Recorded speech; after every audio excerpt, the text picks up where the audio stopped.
Welcome दोस्तों, learn better channel में आपका स्वागत है। आज हम जिस रिक्रूटमेंट की बात कर रहे हैं वो है फूड कॉरपोरेशन ऑफ इंडिया की तरफ से।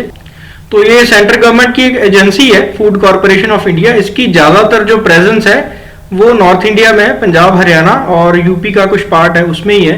बाकी जो ऑल ओवर इंडिया उसमें इसकी प्रेजेंस नहीं है ज्यादातर। तो इनकी जो रिक्रूटमेंट है इसमें यही मान के चलो कि ये जो रिक्रूटमेंट है इससे आपको पंजाब, हरियाणा और यूपी के कुछ पार्ट में जॉब मिल सकती है। तो आपकी पोस्टिंग जो है वो इन्हीं एरिया में हो सकती है, क्योंकि फूड कॉरपोरेशन ऑफ इंडिया का ऐसा कोई व्यू पॉइंट नहीं है, ऐसा कोई विजन नहीं है कि ऑल ओवर इंडिया में इन्होंने जाना है। बट इसे माना यही जाता है कि गवर्नमेंट ऑफ इंडिया की एजेंसी है तो ऑल ओवर इंडिया पोस्टिंग हो सकती है। तो इसकी वैकेंसी में कौन कौन सी पोस्टें हैं वो देख लेते हैं एक बार। पहली है assistant general manager general administration. तो इसमें जो है वो 30 पोस्ट हैं, 30 वैकेंसीज हैं और इसकी सैलरी जो है वो है 60,000 से लेके 1,80,000 तक।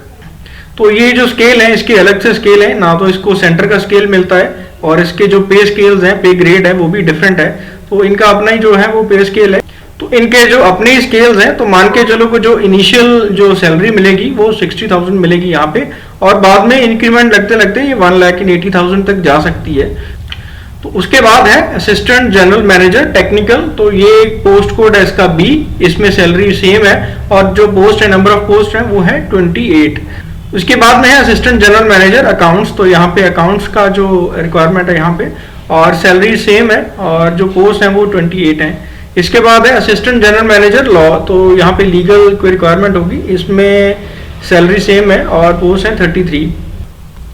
इसके बाद में है मेडिकल ऑफिसर। तो मेडिकल ऑफिसर की जो सैलरी है ये थोड़ी कम है, इसमें जो इनिशियल है वो 60 की जगह पे 50 रखी गई है और इसकी जो पोस्ट है, नंबर ऑफ पोस्ट है वो है 35।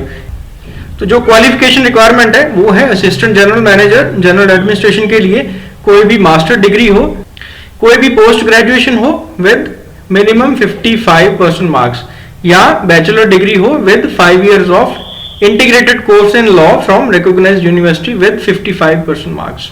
तो इसमें जो 55% मार्क्स वाली कंडीशन है वो SC ST और PWBD के लिए वो नहीं है, वो 50% है। इसके बाद में है असिस्टेंट जनरल मैनेजर टेक्निकल। तो यहाँ पे जो टेक्निकल वाली पोस्ट है ये है एग्रीकल्चर की। तो एग्रीकल्चर के स्पेशलिस्ट होते हैं वो भी टेक्निकल में ही आते हैं। तो इसकी जो रिक्वायरमेंट है, एजुकेशनल क्वालिफिकेशन है चाहिए, वो है BSc in agriculture from recognised university और BTech degree, BE degree in food science, या फिर BE BTech हो food science and technology, food processing technology और फूड प्रोसेस इंजीनियरिंग और फूड प्रोसेसिंग और food preservation technology from recognised university, या BE BTech हो agriculture में या फिर बायोटेक्नोलॉजी में हो। तो एग्रीकल्चर फील्ड के साथ रिलेटेड जो भी टेक्निकल में आता है तो उसी के साथ ही डिग्री चाहिए। तो एजुकेशनल क्वालिफिकेशन ये वाली है इसकी। इसके बाद में है असिस्टेंट जनरल मैनेजर अकाउंट्स। तो अकाउंट्स के बंदे चाहिए, इसके लिए चाहिए associate membership of the institute of chartered accountants of India या the institute of cost accountants of India, the institute of company secretaries of India. उसके बाद है लॉ वाली। तो लॉ में चाहिए डिग्री इन लॉ की डिग्री की हो और जो मिनिमम एक्सपीरियंस है, एंड लिखा है यहाँ पे, तो एक्सपीरियंस जो है वो भी साथ में ही चाहिए, लॉ की डिग्री साथ में। तो मिनिमम जो है 5 years का एक्सपीरियंस भी चाहिए इसमें।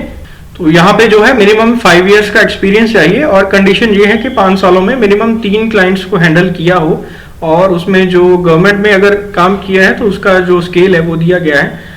और यहाँ पे बहुत सारे डिपार्टमेंट्स में लॉ ऑफिसर भी होते हैं तो उनको भी परमिट किया गया है कि लॉ ऑफिसर भी इस क्वालिफिकेशन में आते हैं, वो एलिजिबल माने जाएंगे। उसके बाद में है मेडिकल ऑफिसर। तो इसमें है MBBS चाहिए, registered and completed the prescribed house surgery.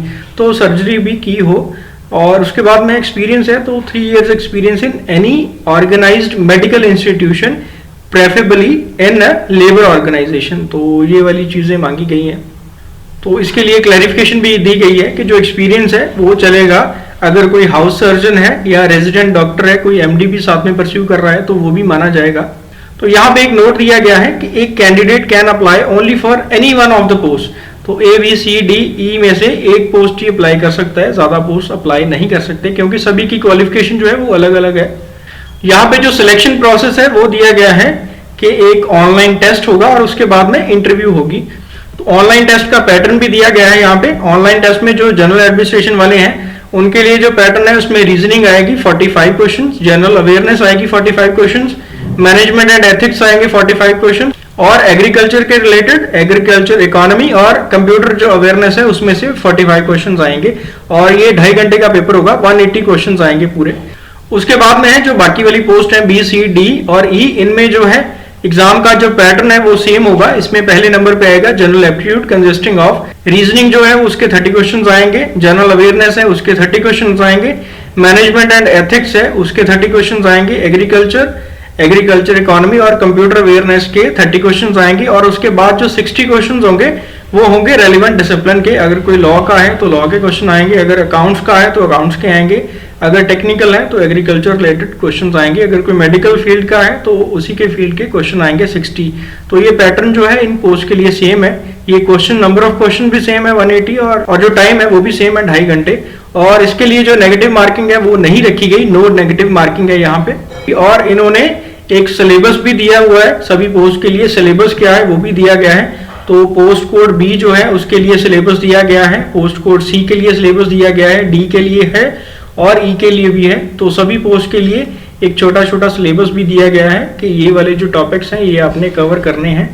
उसके बाद में है इंटरव्यू प्रोसेस। तो इंटरव्यू में क्या है 1:3 रेशो में स्टूडेंट्स जो हैं, कैंडिडेट्स जो हैं वो कॉल किए जाएंगे। अगर 30 पोस्ट है तो 90 स्टूडेंट्स को, 90 कैंडिडेट्स को कॉल किया जाएगा यहाँ पे इंटरव्यू में। और इंटरव्यू में जो वेटेज है वो रखी गई है यहाँ पे 10%। तो 10% वेटेज है वो इंटरव्यू में दी जाएगी। तो उसके बाद में मेरिट लिस्ट बनेगी और फिर जो पोस्ट है वो अलॉट की जाएंगी।